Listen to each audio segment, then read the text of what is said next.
Hello everyone, I hope आप सभी लोग अच्छे होंगे और मेरे वीडियोस को भी देख रहे होंगे। और अगर आपको पसंद आता है, कुछ आपको हेल्पफुल हो रहा है एग्ज़ाम के लिए, तो आप मेरे चैनल को ज़रूर सब्सक्राइब करिए। और आज हम लोग इसमें पढ़ेंगे सल्तनत काल, और ये होता है दिल्ली का सल्तनत काल। और इसमें जो भाषा है वो कौन सी दरबारी भाषा होती है? फ़ारसी। इसकी दरबारी भाषा जो थी वो क्या थी? फ़ारसी। अब इसमें क्या होता है, 1206 से 1290 इतने के बीच में कौन सा वंश था इस सल्तनत काल में? गुलाम वंश। सबसे पहला जो वंश हुआ इसमें गुलाम वंश हुआ, जो 1206 से 1290 के बीच में था, करीब 84 साल। अब अगला था खिलजी वंश, और खिलजी वंश जो 1290 से 1320 ईस्वी तक रहा, और ये सबसे कम समय का था खिलजी वंश। और अगला है तुगलक वंश। तुगलक वंश जो था वो 1320 से 1414 ईस्वी तक था, 1320 से 1414।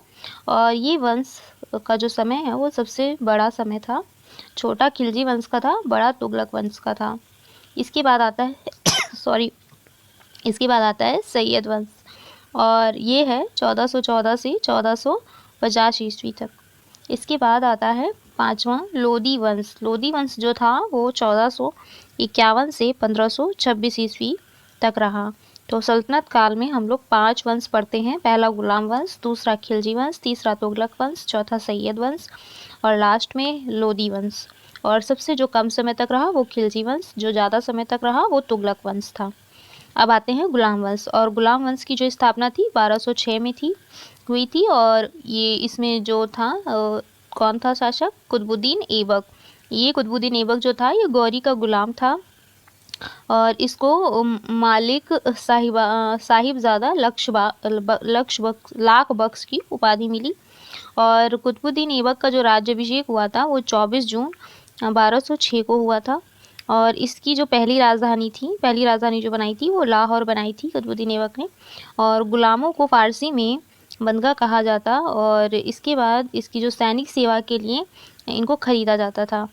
कुतुब मीनार की जो नींव डाली थी वो इसी ने डाली थी, और कुतुब उल इस्लाम मस्जिद इसी में थी, और ये दिल्ली में है। और 2.5 दिन का झोपड़ा जो एक मस्जिद है ये अजमेर में है, उसका भी निर्माण इसी ने करवाया। तो अगर पूछा जाए कुतुब मीनार की नींव किसने डाली? कुतुबुद्दीन ऐबक। कुतुब उल इस्लाम मस्जिद ये भी कुतुबुद्दीन ऐबक ने। और 2.5 दिन का झोपड़ा ये भी एक मस्जिद है, ये अजमेर में है, ये भी कुतुबुद्दीन ऐबक के द्वारा इसका निर्माण हुआ। अगला है प्राचीन नालंदा विश्वविद्यालय को ध्वस्त करने वाला ऐबक का सहायक सेनानायक कौन था? तो ये था बख्तियार खिलजी, जिसने नालंदा विश्वविद्यालय को ध्वस्त किया था। और कुतुबुद्दीन ऐबक की जो मृत्यु हुई वो 1210 ईस्वी में हुई है। कैसे हुई? चौगान खेलते समय घोड़े से गिरकर हुई। और ये जो कुतुबुद्दीन ऐबक था ये बदायूं का गवर्नर था, और लाहौर में इसको दफनाया गया। ऐबक का जो उत्तराधिकारी बना वो उसका दामाद इल्तुतमिश बना, और पहले आराम सा 8 महीने तक रहा। और 1211 ईस्वी दिल्ली की गद्दी पर बैठ गया था इल्तुतमिश। और दिल्ली का पहला सुल्तान जो था वो इल्तुतमिश ही था। दिल्ली का पहला सुल्तान जो रहा वो कौन था? इल्तुतमिश रहा। अब इसमें आगे है इल्तुतमिश। इल्तुतमिश तुर्किस्तान का इलबरी तुर्क था, और इल्तुतमिश लाहौर से राजधानी को दिल्ली लाया था। इल्तुतमिश। कुतुब मीनार का निर्माण पूरा किसने कराया था? नींव तो कुतुबुद्दीन ऐबक ने रखी, लेकिन उस मीनार की जो निर्माण पूरा कराया था वो इल्तुतमिश ने कराया था। इकता लड़ाली भी जो चलाई थी इल्तुतमिश ने चलाई थी। और इल्तुतमिश ने 1229 ईस्वी में बगदाद के खलीफा से सुल्तान पद की वैधानिक स्वीकृति प्रदान की थी। और इल्तुतमिश की जो मृत्यु हुई थी वो 1236 ईस्वी में हुई थी। इल्तुतमिश का जो पुत्र था वो था रुकनुद्दीन फिरोज, ये गद्दी पर बैठा, और ये एक अयोग्य शासक था।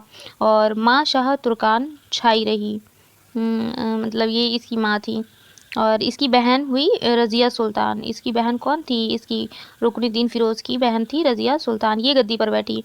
और रज़िया सुल्तान जो थी ये पहली मुस्लिम महिला शासिका थी, और इसने 4 साल शासन किया था। और इसने 3 सिक्के चलवाए थे।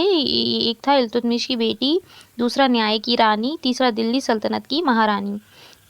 और इसमें क्या था कि कुबा चलाया जो ताज था, और कुल्हा ताज था, और ये अपनाया था इसने। कुबा और कुल्हा को इसने अपनाया था। मलिक जमालुद्दीन को ये क्या अमीर ए अखूर नियुक्त किया गया। जो घोड़े का सरदार होता था ना, वो मलिक जामुलुद्दीन को किया गया। और रजिया की जो शादी हुई थी रजिया सुल्तान की, वो हुई थी अल्तुनिया से। ये बहुत दुष्ट था और इसकी जो हत्या हुई थी, रजिया सुल्तान की हत्या करवा दी गई थी 13 अक्टूबर 1240 ईस्वी को। और ये कहाँ पर हुई थी इसकी हत्या? डाकुओं के द्वारा कैथल के पास हुई थी। और चहलगामी एक चलता था, तो चहलगामी जो था उसके सदस्य कौन कौन थे? तो मुइजुद्दीन बेहरम शाह थे, और अलाउद्दीन मसूद शाह थे, और नसरुद्दीन महमूद थे। ये चहलगाम के सदस्य थे। अब अगला है जो गियासुद्दीन बलबन। गियासुद्दीन बलबन, ये बलबन जो था ये गद्दी पर कब बैठा था? 1265 ईस्वी में बैठा था। और फारसी सभ्यता इसने लागू की थी बलबन ने। जो दो फारसी सभ्यता कौन सी थी? सजदा और पैबोज। और इसके बाद इसने बलबनी सिक्का भी चलवाया और चहलगामी खत्म कर दी। और इसने चहलगामी खत्म करके लौह रक्त की नीति को अपनाया बलबन ने। और इसके बाद इसके समय जो गयासुद्दीन बलबन है, इसके समय आमिर खुसरो जो था, वो आमिर खुसरो कौन? सितार वादक और तबला वादक थे। और तुगलकनामा जो रचना हुई थी वो आमिर खुसरो ने की है। और आमिर खुसरो को बोला जाता है तूतिए इंद, मतलब भारत का तोता। नसरुद्दीन महमूद ने इसे उलुंग खां की उपाधि प्रदान की थी। और गुलाम वंश का अंतिम जो शासक हुआ, गुलाम वंश का अंतिम शासक जो हुआ, समुद्दीन कैमूर्स हुआ। अब इसके बाद आ जाता है खिलजी वंश। और खिलजी वंश रहा 1290 से 1320 ईस्वी के समय, जो सब छोटा समय काल था। और इसकी जो स्थापना हुई थी वो जलालुद्दीन फिरोज खिलजी के द्वारा हुई। और बुलंद शहर का इक्तादार था जलालुद्दीन फिरोज। और किलोखरी को अपनी राजधानी बनाया था, किलोखरी को अपनी राजधानी बनाया था जलालुद्दीन फिरोज खिलजी ने। और इसकी जलालुद्दीन फिरोज खिलजी की हत्या हुई थी 1296 ईस्वी में, जो कि इसके भतीजा अलाउद्दीन खिलजी के द्वारा हुई थी। अब इसके बाद और भी इसमें पॉइंट है कि जो खिलजी वंश है वो दक्षिण भारत को पराजित करने का प्रयास किया था खिलजी वंश ने। अब इसमें आ जाता है 1296, जब इसका जो भतीजा था इसने इसको मृत्यु कर दी थी फिरोज खिलजी की, तो अलाउद्दीन खिलजी आया। और अलाउद्दीन जो खिलजी था ये सबसे अधिक मंगोल आक्रमण हुए थे, सबसे अधिक मंगोल आक्रमण हुए थे इसके समय। और 1296 ईस्वी में ये दिल्ली का सुल्तान बना था। और इसके बाद इसको सिकंदर द्वितीय बोला गया, और सिकंदर सानी या सिकंदर द्वितीय बोला गया। और अलाउद्दीन खिलजी ने ही दक्षिण भारत को पराजित करने का प्रयास किया था, अलाउद्दीन खिलजी ने ही। और इसका जो बचपन का नाम था वो अली गुरसाप था। बचपन का नाम अलाउद्दीन खिलजी का बचपन का नाम था अली गुरसाप। और इसका अलाउद्दीन खिलजी का जो रियल नाम था वो था अली गुरशख्स, अली गुरशख्स। और 1291 में मंगोलों से ये लड़ा था और ये जीत भी गया था। और 1296 में इसने देवगिरी को लूटा था। और देवगिरी का जो शासक था वो रामचंद्र देव था। मलिक कफूर को नायाब का टाइटल दिया था इसने, मलिक कफूर को नायाब का टाइटल दिया था अलाउद्दीन खिलजी ने। और सबसे ज़्यादा जो टैक्स वसूलने वाला शासक था वो अलाउद्दीन खिलजी था, जिसने आर्मी का रिफॉर्म किया था, दाग और हुलिया सिस्टम चलाया था, सैलरी विश्वा मार्केट कंट्रोल सिस्टम चलाया था, टैक्स पर 50% लगाया था, गहराई और चराई, ये सारे काम अलाउद्दीन खिलजी ने किए थे। अब है कि इसमें इक़्तिदार ऑफिसर्स होते थे, अलाई मीनार, अलाई दरवाज़ा, हौस खास, चार मीनार, ये सब अलाउद्दीन खिलजी से संबंधित है। अब आ जाता है सबसे लंबा जो काल था इस सल्तनत काल में, वो था तुगलक वंश। और तुगलक वंश की जो स्थापना हुई थी वो गयासुद्दीन तुगलक, जिसको गाजी कहते हैं, इसने की। और इसने क्या मेन था? सिंचाई, डाक सेवा, नहरों का निर्माण, ये जो कार्य हुए थे ये गयासुद्दीन तुगलक के द्वारा हुए थे। और गयासुद्दीन तुगलक का जो बेटा था वो था जौना खां, और जौना खां का नाम था मोहम्मद बिन तुगलक अबुल मजहिद। और मोहम्मद बिन तुगलक को क्या बोला गया? पागल राजा बोला गया। तो कौन सा था शासक जिसको पागल राजा बोला गया? मोहम्मद बिन तुगलक, जिसको MBT भी बोल सकते हैं। और इसने जो राजधानी थी वो दिल्ली से दौलताबाद की थी। और इसने टोकन करेंसी भी चलाई थी। तो टोकन करेंसी मतलब सांकेतिक मुद्रा चलाने वाला जो राजा रहा वो मोहम्मद बिन तुगलक रहा, MBT रहा। देवगिरी को कैपिटल बनाया इसने, दिल्ली से देवगिरी बनाया कैपिटल, तुगलक ने ही, मोहम्मद बिन तुगलक ने। दीवाने अमीर को ही एग्रीकल्चर डिपार्टमेंट चलाया। और मोरक्को से इबन बतूता आया था, और इबन बतूता की जो बुक थी रेहला, और कब आया था? 1333 ईस्वी में आया था। इसके बाद फिरोज शाह तुगलक आता है, जो दान में विश्वास रखता था और खलीफा का नायाब बोला गया। खलीफा का नायाब था फिरोज शाह तुगलक, और इसने नहरों का जाल भी बिछाया। जौनपुर की स्थापना की थी, सिराजे हिंद बोला गया है, फिरोज शाह तुगलक ने की थी। दीवाने खैरात, दीवाने बदेगान, दीवाने इलाज, सबसे ज़्यादा गुलाम थे जो इसी में थे, फिरोज शाह तुगलक में ही। अशोक के शिलालेखों को लुम्बिनी से भारत लाया था। और सिंचाई कर लगाया। 1398 में नसरुद्दीन शाह तुगलक के समय मंगोल तैमूर लुंग ने आक्रमण किया था। अब इसके बाद है सैयद वंश, और सैयद वंश की जो स्थापना की थी, सैयद वंश की स्थापना खिज्र खां ने की थी। सैयद वंश की स्थापना खिज्र खां ने की थी, जिसको रैयत आला बोला गया। मुल्तान का गवर्नर जो था, मुल्तान का गवर्नर खिज्र खां था, और खिज्र खां को कोई भी टाइटल नहीं मिला। और खिज्र खां का बेटा था मुबारक शाह। मुबारक शाह जो बेटा था वो खिज्र खां था। मुबारक शाह शहर की स्थापना हुई थी जो दिल्ली के पास में हुई थी। मोहम्मद शाह ने क्या किया, लाहौर में इसका एक गवर्नर था, और इसके बाद बहलोल लोदी को इसने बुलाया था और मालवा को जीत लिया था। इसने मालवा को जीता था मोहम्मद शाह ने। बहलोल लोदी को खाने खानम टाइटल दिया था।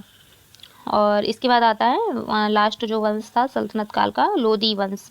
और लोदी वंश की जो स्थापना करी थी वो बहलोल लोदी ने की थी। ये अफगानी था, और इसका जो बेटा हुआ वो सिकंदर लोदी हुआ। बहलोल लोदी का बेटा था सिकंदर लोदी। अब होता क्या है, सिकंदर लोदी को जो उपाधि मिली वो निजाम खां की मिली, और गुलरुखी कविताएं इसने लिखी सिकंदर लोदी ने। आगरा शहर की स्थापना भी की थी सिकंदर ने 1504 ईस्वी में, और 1506 ईस्वी में इसने आगरा को कैपिटल बनाया, और इसको शाही टाइटल मिला। और शहनाई का इसको शौक था, सिकंदर लोदी को शहनाई का शौक था, और गले की बीमारी के कारण इसकी मृत्यु हो गई थी। 21 नवंबर 1517 ईस्वी को सिकंदर लोदी की मृत्यु हो गई। और फिर इसका पुत्र था, अंतिम जो शासक रहा है लोदी वंश का, वो था इब्राहिम लोदी, जो कि आगरा की गद्दी पर बैठा। और 1526 ईस्वी में पानीपत के प्रथम युद्ध में बाबर से ये हार गया था और मारा गया था। और वजीर जो होता था वो प्रधानमंत्री होता था। मुशर्रफ मुमालिक ये महालेखाकार होते थे, और खजीन कोषाध्यक्ष होते थे। अब इसमें आगे हैं जैसे किसको क्या बोला गया, तो उस्र होता था मुसलमानों के लिए जाने वाला भूमि कर जो था। खराज होता था गैर मुसलमानों के लिए जाने वाला भूमि कर। जक़ात होता था मुसलमानों का धार्मिक कर। जजिया होता था गैर मुसलमानों का धार्मिक कर। सरस्वती अच्छी किस्म के चावल के लिए प्रसिद्ध था सरस्वती। और अन्हीवाड़ा व्यापारियों का तीर्थ स्थल हुआ करता था। सतगांव रेशमी रजाइयों के लिए होता था। आगरा नील उत्पादन के लिए फेमस था। बनारस सोने चांदी और जड़ी काम के लिए फेमस था। अब आते हैं विजयनगर साम्राज्य, और विजयनगर साम्राज्य की जो स्थापना हुई थी वो 1336 ईस्वी में हुई थी, जो कि दो भाइयों ने की थी, हरिहर और बुक्का ने की थी। और इसको विजयनगर जीत का शहर बोला गया। और इसके जो गुरु थे हरिहर और बुक्का के, वो थे विद्यारण संत, और पिता थे संगम देवराय द्वितीय जो ब्रह्मपुत्र कहलाएं। और इनको हाथियों का शिकारी था देवराय सेकंड। अब आते तुगलक वंश की स्थापना वीर नरसिंह, और अंतिम शासक सदाशिव था। विठल स्वामी मंदिर का निर्माण कराया था। विठल स्वामी मंदिर का जो निर्माण कराया था वो किसने कराया था, कृष्णदेव राय ने कराया था। ये एक प्रभावशाली शासक था, बाबर के समकालीन था कृष्णदेव राय। और इसके बाद आते हैं बाबर पे। और बाबर का जो जन्म हुआ था वो 14 फरवरी 1483 को परगना काबुल में हुआ था बाबर का जन्म। और बाबर के पिता थे उमर शेख मिर्जा सेकंड, माता थी कुतलुग निगार खानम। मुगल साम्राज्य की स्थापना की थी बाबर ने, मुगल साम्राज्य की स्थापना की थी। और बाबर की ऑटोबायोग्राफी है बाबरनामा, जो कि तुर्की भाषा में है। और ये लिखी किसने थी, अबुल राहिम ने फारसी में लिखी थी, अब्दुल राहिम ने लिखी थी। और इसके बाद है पहला जो इसने आक्रमण किया था वो 1519 एडी में भेरा राजस्थान में किया था। इसके बाद इब्राहिम लोदी के साथ 1526 ईस्वी में पानीपत का किया, लगातार हुआ 26, 27, 28, 29। पहला 19 में हुआ, फिर 26, 27, 28, 29। 1526 हो गया पानीपत का, फिर 27 खानवा का, 28 का चंदौरी में, और 29 का हुआ घाघरा में। तो पहले पानी पिया, खाना खाया, चंदा दिया, घर गया।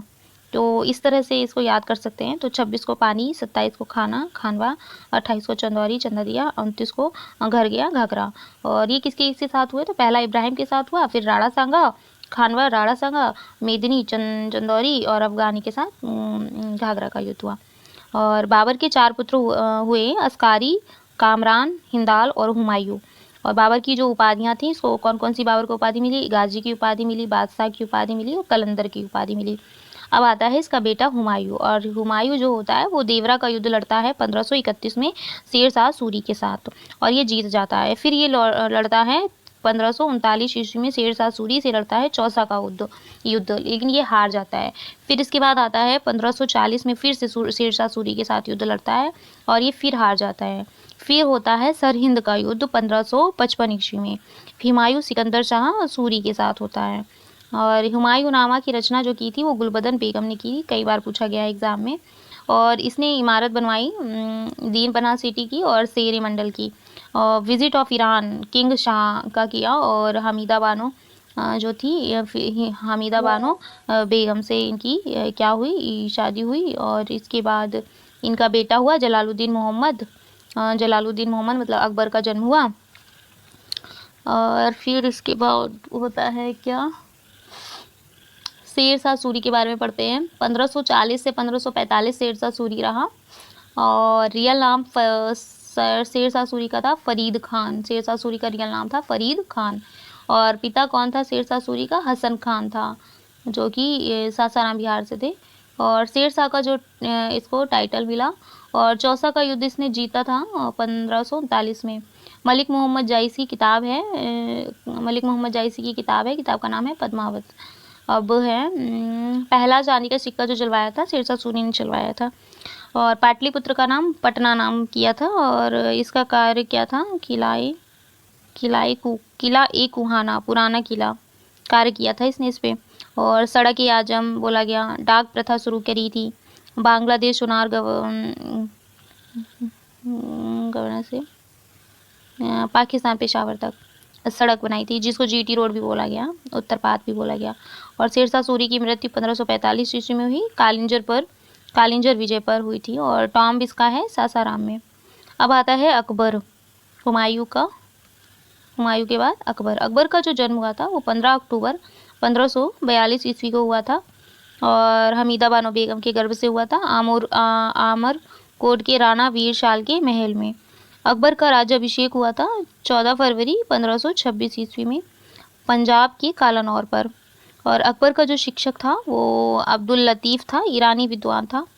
इसके बाद है बैरम खां के बारे में। बैरम खां 1556 से 1560 ईस्वी तक था और ये अकबर का संरक्षक था। तो अकबर का संरक्षक बैरम खां था।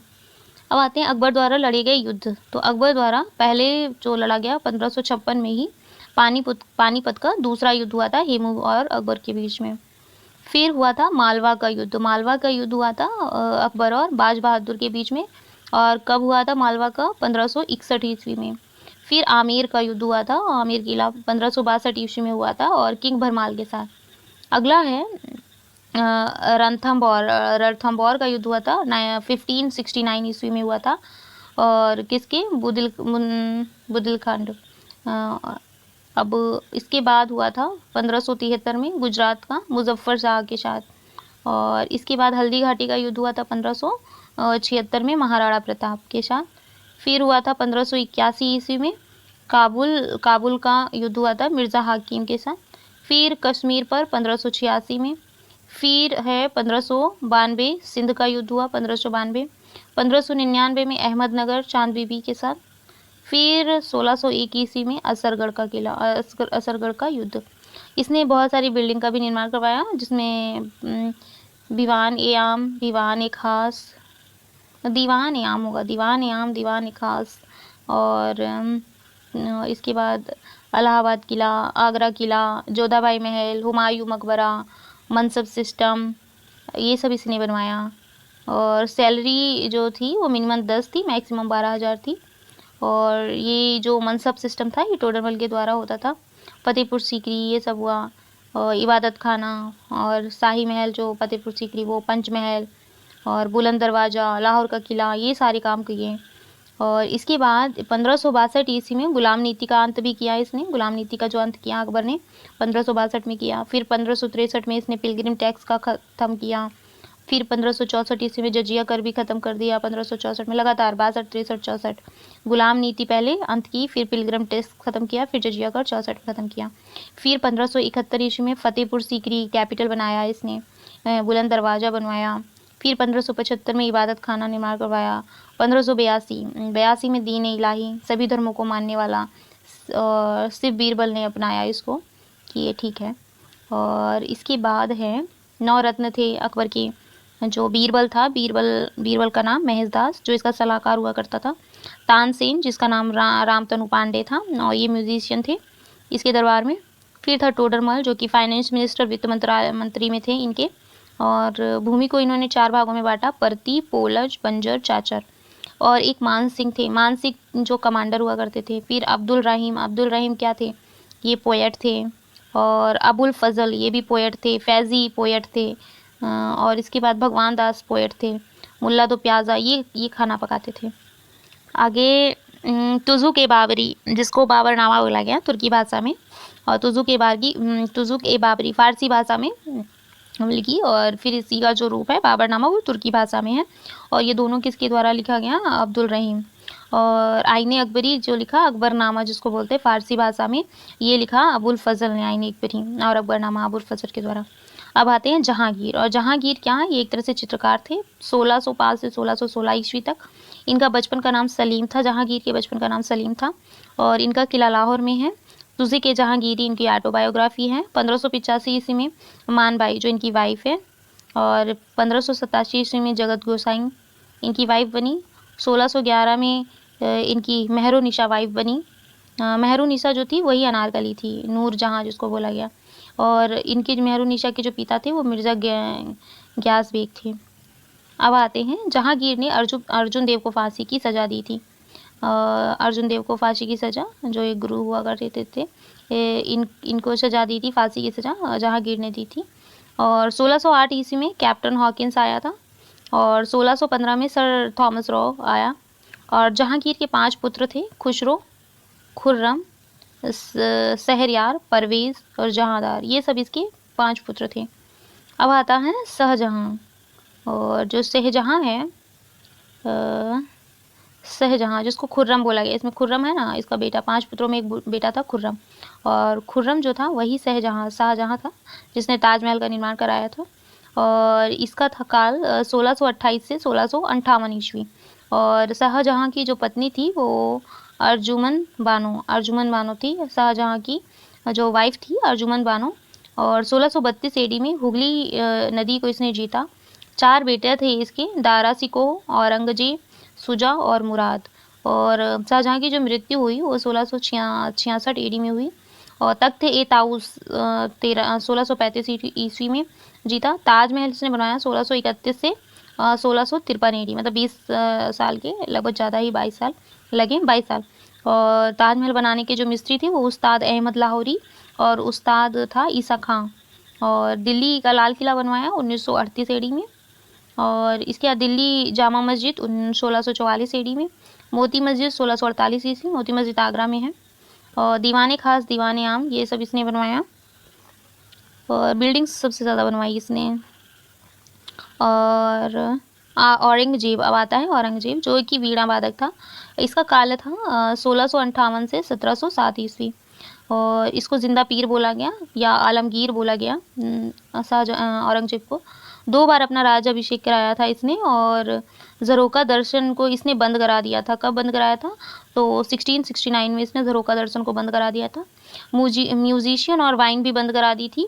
जजिया कर इसने दोबारा चालू कर दिया था 1679 में। मोती मस्जिद जो कि दिल्ली के लाल किला में है, मोती मस्जिद, उसका निर्माण कराया। बीबी का मकबरा जिसको ब्लैक ताजमहल भी बोला गया, टॉम्ब जो है इसका वो औरंगाबाद में है, बीबी का मकबरा। और औरंगजेब द्वारा तोड़े गए जो हिंदू मंदिर थे, वो सोमनाथ का मंदिर जो तोड़ा था औरंगजेब ने, बनारस का विश्वनाथ ये मंदिर भी तोड़ा, मथुरा का केशव राय मंदिर ये भी इसने तोड़ दिए थे औरंगजेब ने। और औरंगजेब के शासनकाल में मुगल सेना में सर्वाधिक हिंदू सेनापति थे। फ्रांसीसी यात्री फ्रांकोइस बर्नियर औरंगजेब के चिकित्सक हुआ करते थे, तो ये फ्रांकोइस याद करना होगा, औरंगजेब के चिकित्सक थे। मुगल सेना 4 भागों में बांटी थी, घुड़सवार, पैदल, तोपखाना और हाथी में। और मुगल सम्राटों के रोचक उपनाम भी हैं इसमें, जो जहांदार शाह को बोला गया लंपट मूर्ख, फरुखसियर को घृणित कायर, मोहम्मद शाह को रंगीला बादशाह, और मंत्री परिषद को विजारत कहते थे। और आना सिक्के चलवाए शाहजहाँ ने। स्वर्ण का सबसे प्रचलित जो सिक्का था वो इलाही हुआ था। और इसके बाद अब इसमें कुछ पॉइंट्स जो बच रहे हैं उनको हम लोग नेक्स्ट वीडियो में करेंगे। और यहाँ तक हम लोगों ने औरंगजेब तक कर लिया है, ठीक है। तो अगले वीडियो तक, तब तक के लिए बाय बाय। और आई होप आप लोग इसको पसंद करेंगे। ठीक है, थैंक यू, बाय।